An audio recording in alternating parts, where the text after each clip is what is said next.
tai ương ông sơn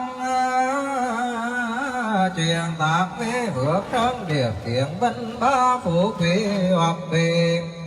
hoặc phong hoặc trong hoặc kỳ bào có ngủ hoặc tai như lồi như châu như tơ như đăng kết rượu tám tương chứ mì tỳ vong lân thỏa thiệp mổ phân vân bao thiên liêng ngộ toàn cha con cháu thành bối thế ngược lại tôn thân phó trí chí gia huệ ra gần tràng tế thứ ức tỷ điển thập nhất quy Phật cầu nhật thời thường tràng tràng văn thường tài